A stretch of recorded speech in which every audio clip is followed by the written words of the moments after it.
So, so there's so much more to that video that I wanted to show you, but unfortunately we didn't have time. But if you want to know the rest of it, you can ask me. But there's a lot of silliness that surrounds the idea of giving in churches. And there's actually a lot of silliness about the way that we communicate this idea to our churches. And so today we're going to get to giving in just a second, but I just want to give you an update on what we did last week. We did the ministry involvement surveys. 430 of you filled those out and turned them in.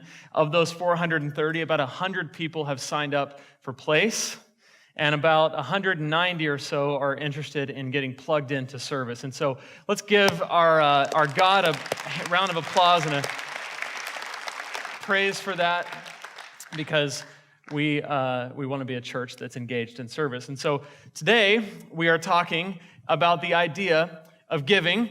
And it's the conclusion of our series called Hope Does. That those who have hope, the people who have hope, connect with God, and they connect with one another in community, and they connect with the world. And what undergirds that connection, kind of the foundation of this connection that's able to be possible in people who have been given hope, is that those people are generous people. They're givers. And specifically today, we're going to talk about giving financially to the local church. And this is a topic that is a little bit uncomfortable. In fact, most churches avoid the topic altogether, and I'll kind of tell you how this works. I saw a pastor outline this cycle, and I think it's right on, so I'm going to show it to you. The first thing that happens is we don't talk about money. So we, the churches in the world, don't talk about money. We don't want you to be uncomfortable. We certainly don't want you to leave. We don't want you to be offended. So we'll talk about all kinds of things: marriage, family. We'll talk about repentance. We'll talk about salvation. We'll talk about hell, but we won't talk about giving. Okay, we just avoid it altogether. So then what happens, because you're smart, logical people, you think we don't need the money because we haven't talked about it. And we talk about things that are important. And so you say, well, they don't need the money. So I don't know what the big deal is. And then during the service, after a few songs, somebody gets up, usually a pastor or an elder, and they say, God, please take these gifts and multiply them, much like you did the 2 loaves of bread and the 5 fish, or the 5 loaves of bread and 2 fish. Work a miracle, God, and help support all the things that are happening here. And then, before you know it, this gets passed. And you're going, there's something going on here, because I don't know how this turns into all of this. You ever thought that? I do almost every single week. It's like, how in the world does this turn into everything that you see here?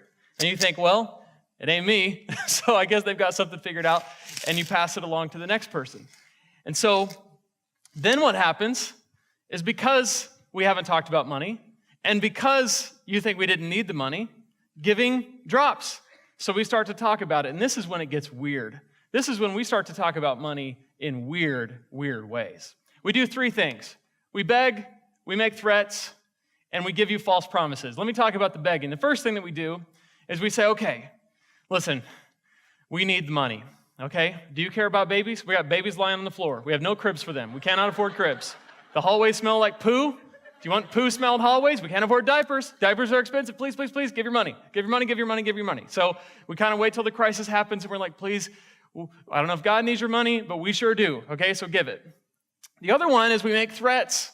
And this is actually what happened to me when I was a kid. I went to really conservative, fundamentalist Baptist churches. And so they would go straight to the threat. And here's how the threat sounded. God requires you to give a tithe.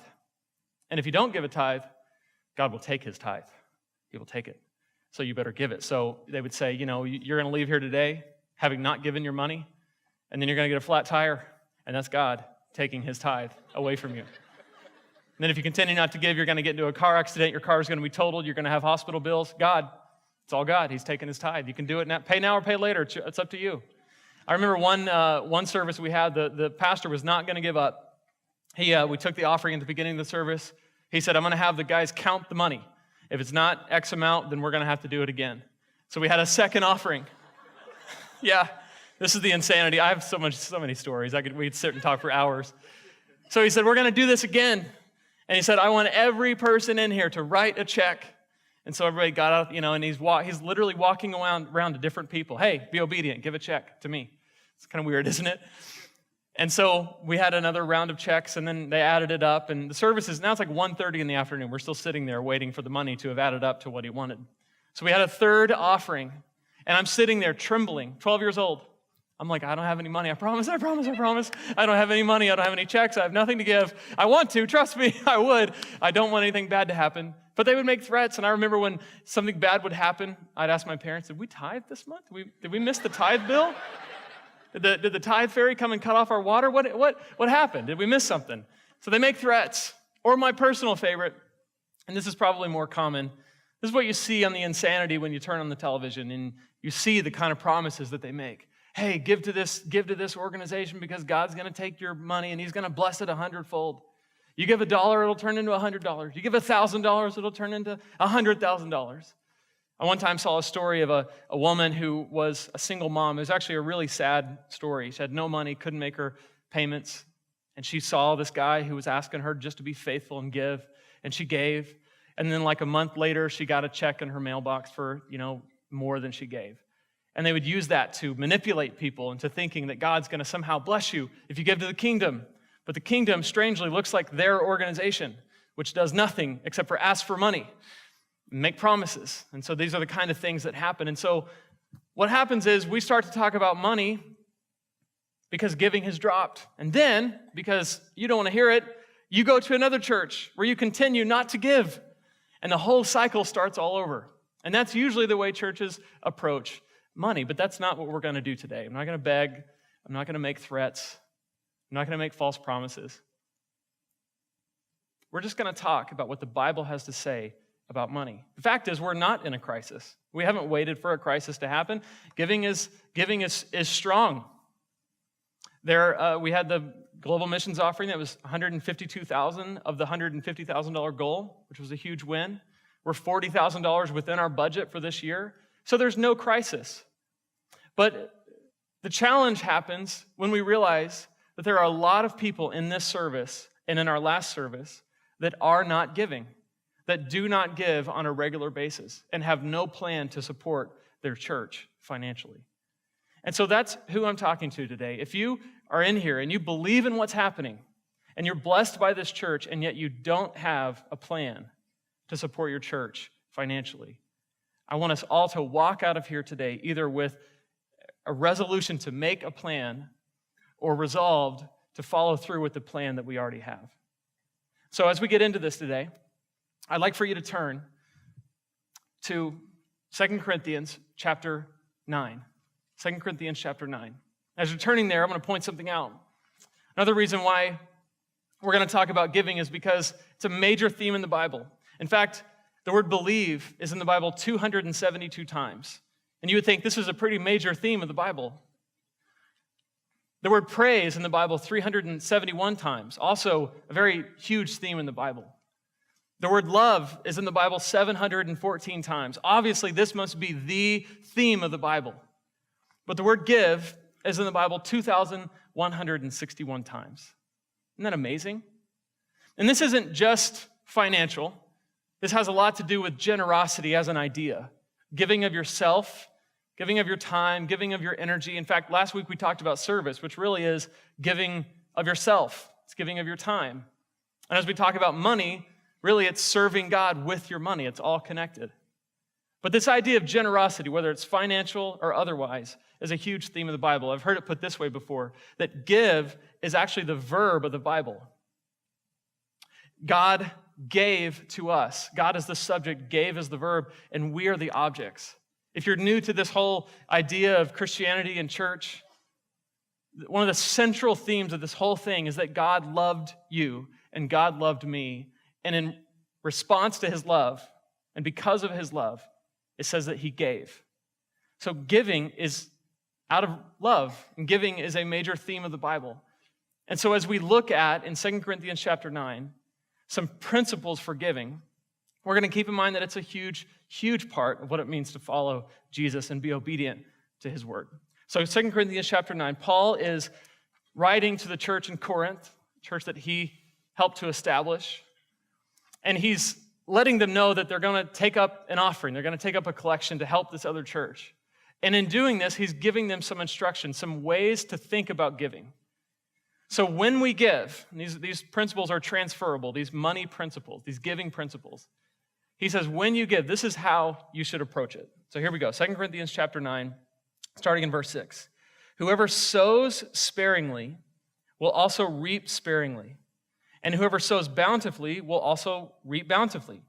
Each one must give as he has decided in his heart, not reluctantly or under compulsion, for God loves a cheerful giver. So there's 4 ways that we approach giving according to this passage. The first thing that we do, the first principle, is that we're to be generous and give much. Paul says to sow according to what you want to come back. He says if you sow sparingly, you're going to reap sparingly. It's an allusion to farms and seeds. This last spring, I took on my yard as a project. I said, I'm going to get my grass to grow in my yard. I've only got 2.5 hours of sunlight every single day. They say it can't be done, but I'm going to do it. And so I put sod down, sod all dies. And then I think, okay, I'm going to seed it. And I take some seed over the main part of my lawn. I take a small bag of seed, and I sow sparingly because seed is not cheap. And I'm thinking, okay, we'll see how this goes. And it grew very sparsely. It was in directly proportionately to how I spread it. But there's a small patch of grass that I thought, I'm going to try something. I'm going to buy the same bag, and I'm going to put it on this small patch of grass and just see what it does. So I got soil, and I put it down. I kind of prepared the soil, put some starter fertilizer down, and I put this seed on the grass, and I waited. And the result is I have one patch of really green grass. And it's awesome, and I love to look at it each day. It survived the winter. I'm so proud. And then next year, I'll get to the other point. But my point is, as we sow, we reap. And so he says, if you sow sparingly, if you give just a little bit, then you can expect a little bit back. But if you sow bountifully and generously, then you can expect God to bless you in huge ways. Now, the insanity that happens is sometimes people approach this and they say, okay, what this means is, if you give money to your local church, God will give money to you. That's what some people teach. And although God may materially bless you, and although God may bless generous people, in fact, I believe that He does, that's not what's being taught here. It's not a principle of, if you want to get rich, give to God. There's other ways to get rich if that's your goal.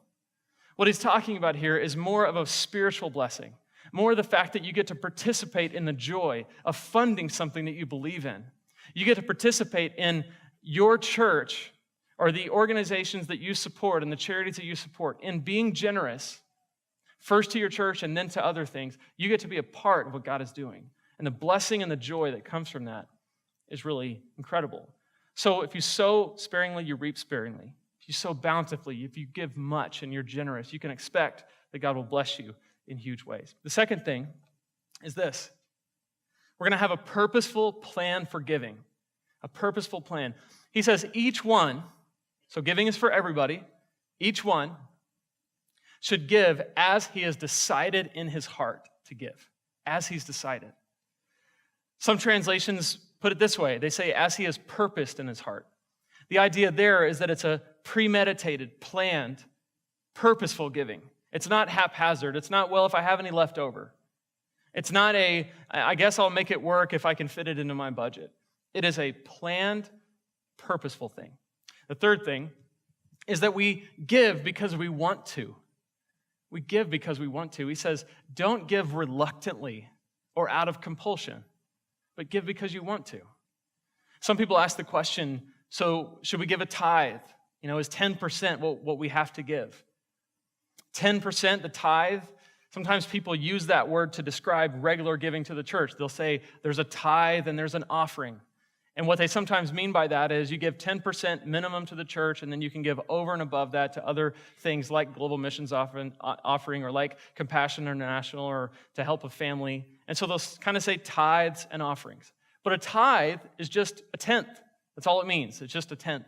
And where this comes from is in the Old Testament. Under the law, you gave the first fruits of what you had. You gave the first tenth of everything that you had. And your first fruits was a way of showing God, hey, I want to give you what's first because I want to remind myself that this came from you. I'm not giving you at the end where I have the surplus and the harvest, where it's safe to give. I'm giving it to you right away. And so we get the tithe from that. So we throw this word around a lot. So the question comes, well, as New Testament believers, Are we obligated to give a tenth of our income? And the answer is no, you're not. You're under grace. You're not under law. But when Jesus came, he said he came not to abolish the law, but to fulfill it. So it's almost as if the motivation for obeying the law has changed. Instead of I have to give 10%, or I ought to give 10%. The question then becomes, and the statement then becomes, you mean to tell me that I can give God 10%? I can give him back? I can help in that way? And so some people, maybe you set that as your standard, but you don't do it because someone has told you to. And you don't do it because you think you're being obedient to some standard. You do it because that's how you felt led by God to give. For some, it will be much more. For some, it may be less. But I think God blesses the heart that wants to give. So the law also says, do not commit adultery, the Old Testament law. So when I married Rachel, I pledged to her. I made a commitment. And so what if I went to Rachel and said, hey, listen, I want to commit adultery on you so bad, trust me. But I won't. I won't because I'm a law-abiding guy. I do what I'm told. And trust me, I want to, but I won't because the law says. Yeah, I mean, any women in here just think that's the sweetest thing that you could tell your wife? I mean, is that just really, really cute and cuddly? No, it's not. It's altogether offensive.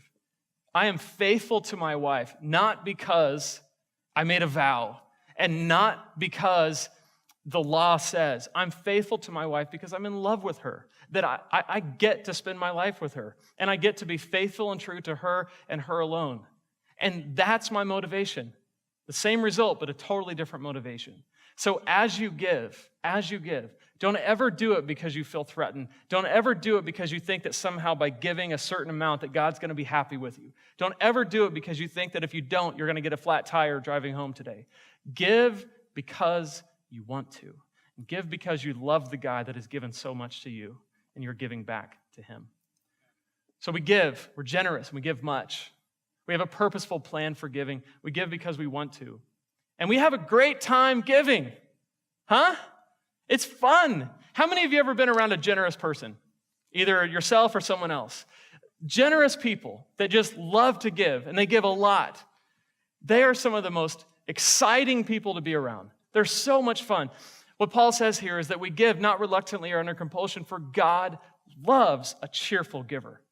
He loves it. The word cheerful, the Greek word is actually hilarios, which means hilarious. That's where we get our word from. It's kind of like whoa, wasn't that fun? Isn't this great to give? So we give from a spirit that's thrilled by giving. In fact, God loves that. God loves the heart that is thrilled by generosity and thrilled by giving. There's a Wall Street Journal article that was really interesting, put out in August of 2013. It's called Hardwired for Giving. Contrary to conventional wisdom that humans are essentially selfish, scientists are finding that the brain is built for generosity. A couple quotes from this article. When people made the decision to donate to what they felt was a worthy organization, parts of the midbrain lit up, the same region that controls cravings for food. This new evidence suggests that giving is actually inherently rewarding. The brain churns out a pleasurable response when we engage in it. Isn't that cool? So it kind of, if you read the article, they're like, this is weird because it contradicts the Darwinian principle of survival of the fittest. I mean, people should be innately selfish, and that should be the most natural thing. But what they found is that people are actually innately generous, and that when they're generous, they're the happiest.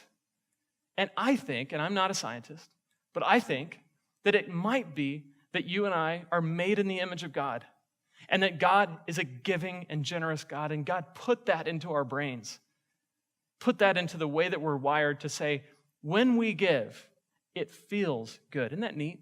So God wants us to be cheerful when we give. God wants us to be excited about it. So here's the thing. Those are the 4 giving principles. So if you're going to give, those are the way that you should do it. But here's one thing that I know to be true about you and about me. Sometimes it's not enough just to hear what we ought to do, or even how we ought to do it. Sometimes we can hear these say, okay, yeah, got it. There's 4 things I need to keep in mind. I need to want to do it, have a plan. Great. It's biblical. And for some, that may be enough just to walk out and say, I'm ready to go. But I think what we need to kind of work through is where our hearts are in this. Because sometimes it can be kind of an ought, even if we don't want it to be. Or sometimes it could be a sense of obligation, even when we don't want it to be. And the way God has designed this to work is that he would get a hold of our hearts. And from getting a hold of our hearts, we would be obedient. Not out of some sense of ought. And not out of even an intellectual knowledge of what we should do. So what I want to do is I want to spend the next bit of our time here just talking about what it looks like when you and I begin to think and feel about money like God thinks and feels about money. We're going to look at some money principles of the heart. So the question then becomes not what should we do with our money primarily, but how should we think about money? And what has God showed us in his word that we're to feel and think about money? The first thing is this. All of your money belongs to God. All of it. All of your money, all of my money, everything belongs to God. In fact, the psalmist in Psalm 24 says it this way, the earth is the Lord's and the fullness thereof. Or the earth is the Lord's and everything in it, the world and those who dwell therein.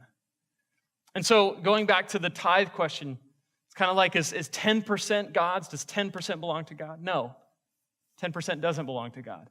100% belongs to God. It's all his. I was having a conversation on Wednesday night. We were hanging out with some students, and the student was there, this kid, this teenage boy, and his mom was telling him, hey, you need to clean your room, you need to clean your room. And he said, well, Mom, what does it matter? It's my room. Apparently, he thought that the house was clean, and what does it matter? It's only his room. And his mom said, actually, that's not your room. That's my room.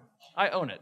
I'm letting you live there. And I was like, go, Mom. I mean, that was pretty cool. And what she was saying was this same thing. Hey, you don't own anything. You may think you do. You may reside in there, but that's not your room. In the same way, your money, my money, is actually God's money that we've been entrusted to manage. We manage God's money. And so one of the things that happens when we talk about giving is some people will say, you know what, I just don't have enough money to go around. I don't have enough money to stretch to all these different things. How am I going to begin to contribute to my church financially if I can't have enough money to go around?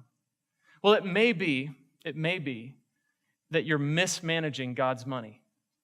You know, when Rachel and I got married, one of the first things we did is we took a class called Financial Peace University. And one of the first things they have you do is make a budget. And so in our budget, what we found is that as we began to plan out where our money went, we felt like we got a raise.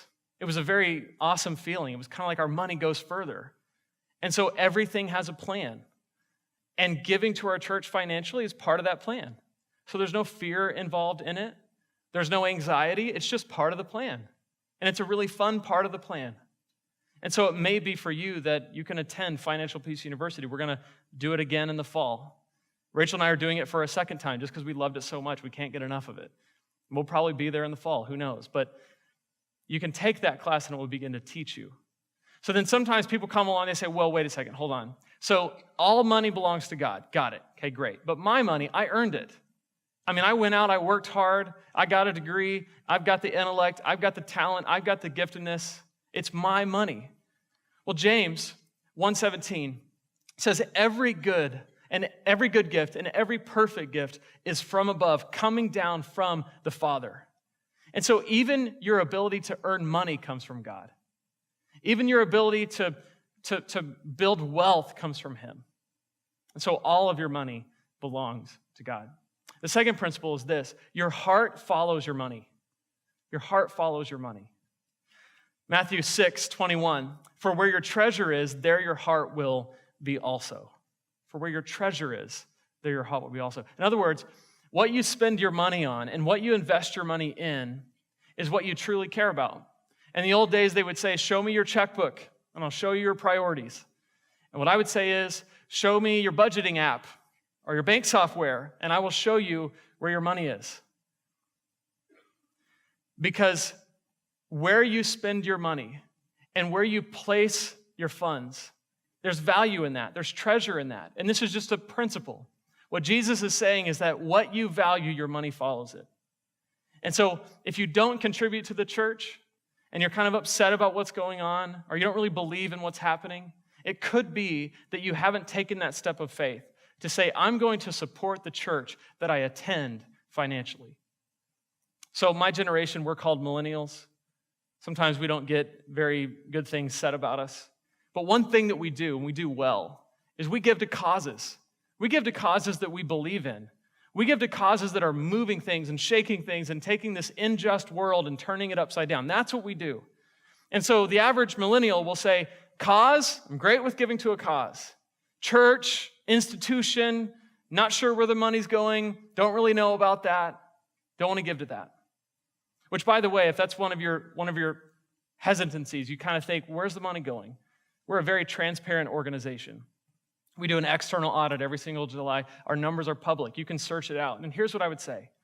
If you search it out and you see how we're spending money and how we're using the resources that come in here, and you can't support that, then go to a church where you can and begin to support that church. Overall, it's better for the body of Christ that you're at a church that you can believe in and financially support.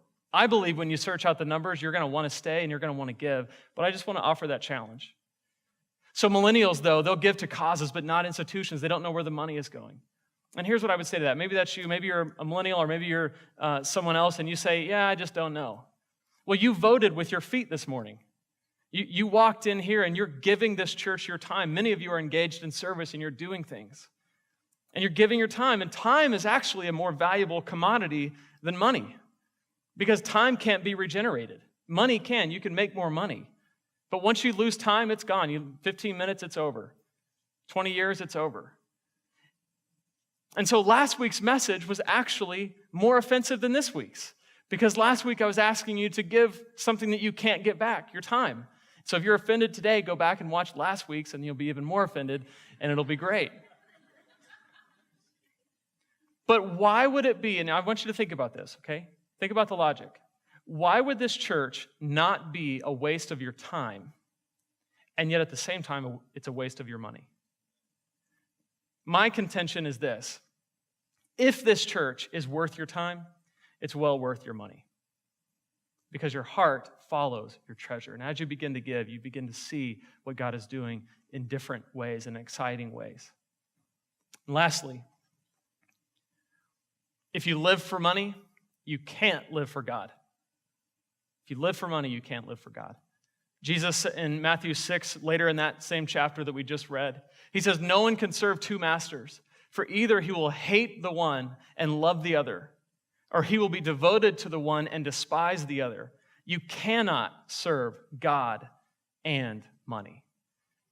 So Jesus says, look, you've got to make a choice. Who are you living for? And when it comes to money, it's probably the greatest competitor for your affection than anything else in the world. So Jesus says, you either love God or you love money, but you can't love both. And this kind of expresses itself in two ways. One way is we go after comfort and indulgence, and that's a very obvious way. And you can't do that and still be committed to God if that's your goal. But a more subtle way, and this is my preference, we actually go after security. So the feeling of having a lot in the bank and feeling like everything's taken care of, we like that feeling. Rachel and I were talking about this sermon on Thursday. I'm kind of telling her different things about it, and she's helping me think through how it's going to be perceived. And she said, yeah, we have this emergency fund. And what if God asked us to give it away to somebody? We would have to do that. And I was like, God's not going to ask us to. Dave said we got to have an emergency. That doesn't make any sense. And she's, Lane, we either believe this or we don't. So please don't ask me for my emergency fund. But my point is, whether it's comfort or security, you can't serve that and at the same time serve God. You've got to make a choice. And so with these principles in mind, I want us to ask this question as we are ending today. Where's your heart? Because it's one thing to know what you should do, and it's one thing to know what it might look like if you did. But if God hasn't gotten a hold of your heart, then what's keeping him from doing that? And what's keeping you from beginning to see that your money actually belongs to God?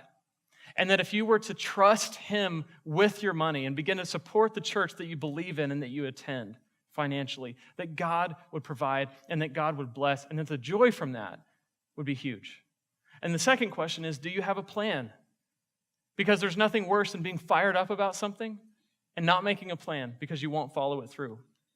So to be obedient to what I think God is teaching us, we're going to make a plan. and we're going to take a step.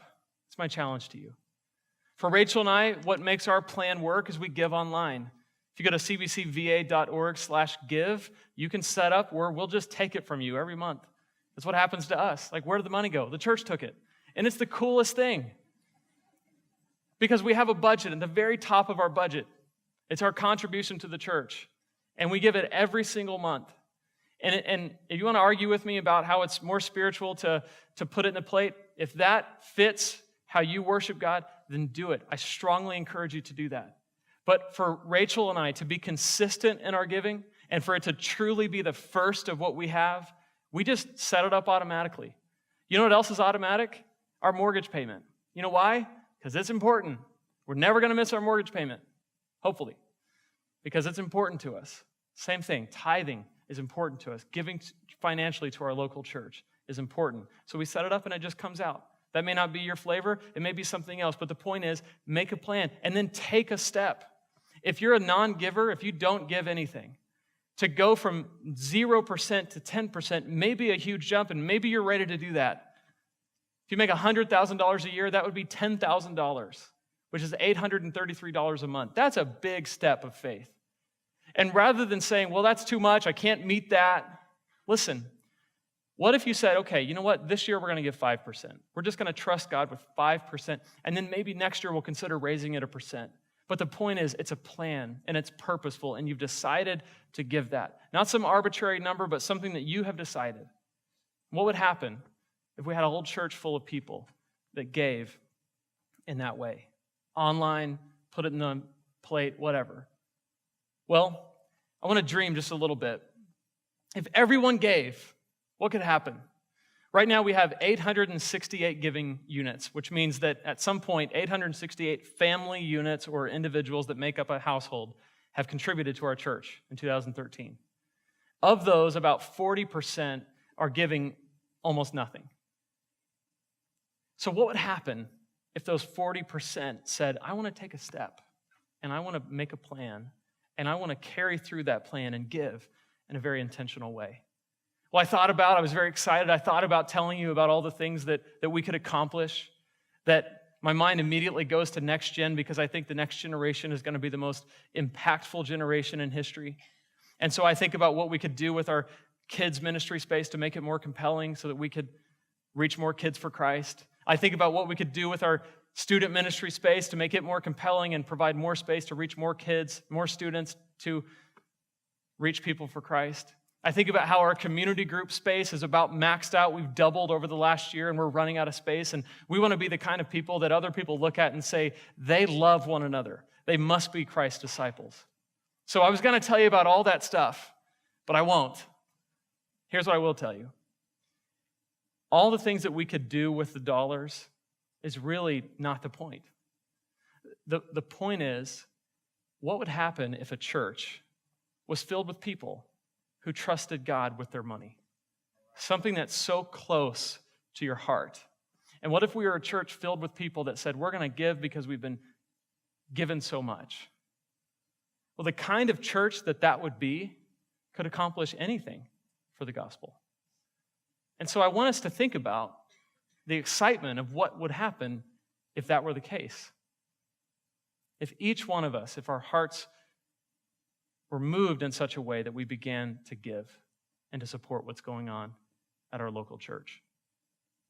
So as we think about that, one thing I want you to consider is that you're part of that greater body of people.